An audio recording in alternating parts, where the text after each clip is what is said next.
हम अपनी बात रखने आए हैं। यहाँ जो ये कार्यक्रम का आयोजन नौजवान साथियों द्वारा किया गया है, उसमें बड़े बुजुर्गों का भी बड़ा योगदान है। आप लोग पूर्ण मनोयोग से इस कार्यक्रम के लिए दोबारा यहाँ उपस्थित हुए हैं। कार्यक्रम 9 बजे होना था और हम लोग लेट हैं। आप लोग एक बार आके शायद चले गए थे, फिर दोबारा आए हैं। आप लोग, धन्यवाद है आप लोगों को। इस मीटिंग में मंच पर हैं जिलाध्यक्ष ब्रजेश गोस्वामी और सचिव आनंद गोस्वामी, और हमारे बीच बड़े सौभाग्य की बात है कि अरविंद यादव उर्फ चंचल बाबू हैं, इधर बैठे हैं। और ये लोग इतने मधुर, इतने सुशील, इतने सरल स्वभाव के हैं कि ये हमारे बगल की गांव सभा में 15 साल से लगातार इनकी प्रधानी है। बूढ़ा बच्चा किसी की समस्या में ये लोग दिन रात चलने का काम करते हैं, सबकी समस्याओं को हल करने का काम करते हैं।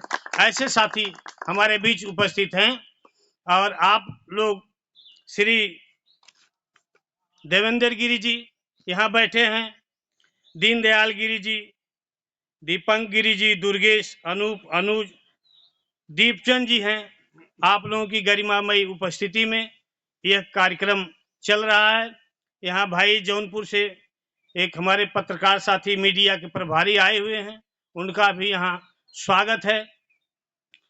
दो शब्द बोलूं, ऐसी महान हस्ती जब मुगल काल में लोग अपनी अस्मतें और अपना मान सम्मान खो के रियासतें प्राप्त कर रहे थे, ऐसे समय में एक मनीषी, एक तपस्वी बाबा पुरुषोत्तम जी महाराज जी मठिया नरवा गांव में एक अलग अपना झंडा गाड़ रहे थे और उन्होंने कभी गुलामी स्वीकार नहीं किया। वे रियासत को लात मारे, अंग्रेजी हुकूमत में अपने बड़े पद की लालच को लात मारे और अपना झंडा गाड़े। अपने लोगों के सम्मान के लिए, समाज के सम्मान के लिए वे सदैव तत्पर रहते थे। और उनकी तपस्या एक सिद्धस्थ संत की थी। जो स्थान हमारे बगल में भुड़कुरा में एक से एक संत पैदा हुए, हथियाराम मठ में एक से एक संत पैदा हुए। पहले जब दवाओं का आविष्कार नहीं था, विज्ञान थोड़ा पीछे था, ऐसे समय में बाबा पुरुषोत्तम दास ने अपनी कठिन तपस्या के माध्यम से आत्मा को परमात्मा में विलीन करके ऐसी सिद्धि और शक्ति प्राप्त किए थे कि जिसे कोई कष्ट होता था बाबा के शरण में जाता था और बाबा उसे कह देते थे कि जाओ तुम्हारा कल्याण हो जाएगा। बिना दारू दवा के वो आदमी स्वस्थ हो जाता था। ऐसे थे बाबा पुरुषोत्तम पुरी जी। उनका नाम देश के कोने कोने में है। जो लोग उनको जानते हैं, मन्नतें मानते हैं और उनके स्थान पर पूजा करने जाते हैं। उसी नदवा ग्राम में हम लोग कहानियां सुनते थे कि जब बाबा किसी बाग में टहलते थे, अगर छोटे छोटे, वो दयालु किस्म के थे, जब छोटे छोटे पशु, बकरियां आदि जब मंडराते थे बाबा के अगल बगल, तो समझते थे कि इन्हें चारा चाहिए। अगर उनकी इच्छा होती थी तो हमने सुना है कि पेड़ की डालियां भी झुक जाती थी, बकरी अपने मनचाहा चारा खा के चली जाती थी। ऐसे त्यागी पुरुष, ऐसे तपस्वी बाबा पुरुषोत्तम पुरी महाराज जी के सानिध्य में उनकी धरती पर हम लोगों को रहने का मौका मिला है। संतों की धरती को कोई एक सीमा में नहीं बांटता। संत पूरे देश के हैं, पूरे समाज के हैं। न संत जात देखता है, न बिरादरी देखता है, न धर्म देखता है। वहाँ मैं देखता हूँ नाई समाज के लोग, मुसलमान समाज के लोग तमाम आते हैं और जो बाबा की पूजा होती है, जो बाबा की पूजा में लगता है, गेरुआ बस वह चढ़ाते हैं, अगरबत्ती जलाते हैं और उनकी मन्नतें पूरा होती है। ये पुरुषोत्तम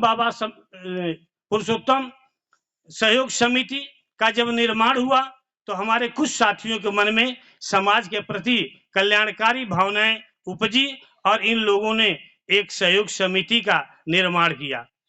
सहयोग समिति का निर्माण ऐसे मनीषी, ऐसे त्यागी पुरुष के नाम से है कि वह समिति आज पूरे देश में, हरियाणा में उसका विस्तार हुआ, दिल्ली में उसका विस्तार हुआ, पंजाब में विस्तार है और यहाँ गुजरात में भी मैं सुन रहा हूँ कि वहां भी कोई प्रदेश अध्यक्ष है।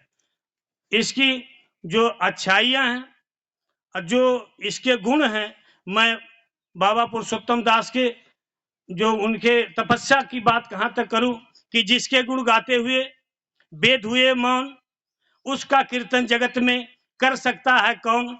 पाते हैं जिससे रवि शशि अनल प्रखर प्रकाश, कहो उसी को कहां से लावें दीप उजास। जैसे सूर्य को कोई दीपक दिखा नहीं सकता, कितना भी दीपक जला दीजिए और सूर्य के प्रकाश को कोई फेल नहीं कर पाएगा। उसी तरह से ऐसे त्यागी पुरुष, ऐसे तपस्वी सिद्ध पुरुष थे बाबा पुरुषोत्तम दास जी। यह समाज में तमाम व्याप्त बुराइयां विडंबनाओं के चलते पुरुषोत्तम सहयोग समिति का जन्म हुआ।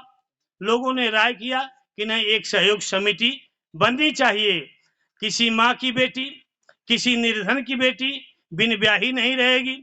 कोई असहाय व्यक्ति जो किसी बीमारी से, किसी रोग से पीड़ित है, वह बिना दवा के न मर जाए। और समाज में कोई बालक अगर पढ़ रहा है तो उसकी शिक्षा बीच में पैसे के अभाव में बंद नहीं होनी चाहिए। इन सब कामों के लिए पुरुषोत्तम सहयोग समिति ने बीड़ा उठाया। मुझे खुशी हो रही है कि यहाँ इतनी भीड़ है, यहाँ सारे प्रबुद्ध लोग जुटे हुए हैं। जब 24 जुलाई 1923 को 24 जुलाई 1923 को इसी तरह बाबा अंबेडकर ने बीड़ा उठाया और महाराष्ट्र में बहिष्कृत हितकारी सभा की पहली बैठक बुलाया था, तो उसमें 4 लोग भाग लिए थे। वो अनुसूचित जात, दलित और बैकवर्डों के हितार्थ उन्होंने एक बहिष्कृत हितकारिणी सभा बुलाया। उसमें मात्र 4 लोग गए थे और वह भी 4 वो बात कर रहे थे कुछ, ध्यान उनका कुछ और था। लेकिन इससे वो निराश नहीं हुए, हमेशा समाज की लड़ाई लड़ते रहे। मुझे खुशी हो रही है कि आप लोगों की तादाद इतनी संख्या में है। 100 से भला 2 हैं जो पूरे मनोयोग से किसी कार्यक्रम में भाग लेते हैं, ध्यान से बात सुनते हैं, उसका अपने जीवन में अमल करते हैं। मैं मंच के माध्यम से, पुरुषोत्तम सहयोग समिति के माध्यम से यह आप लोगों से कहने आया हूं कि कभी भी आपके घर के बेटे पढ़ते हों, बेटियां पढ़ती हों, उन्हें भरसक समय दीजिए, वह पढ़ाई लिखाई करें। कभी उनको धार्मिक कार्य में मत उलझाइए। शादी ब्याह कहीं कार्यक्रम हो 10 मिनट तो समय दे दें, लेकिन धार्मिक काम में मत उलझाइए। किसी राजनीतिक मीटिंग में वो जाने ना पाए, ध्यान दीजिए। उनका सिर्फ एक उद्देश्य बनाइए कि बेटा तुम पढ़ लो। अगर ये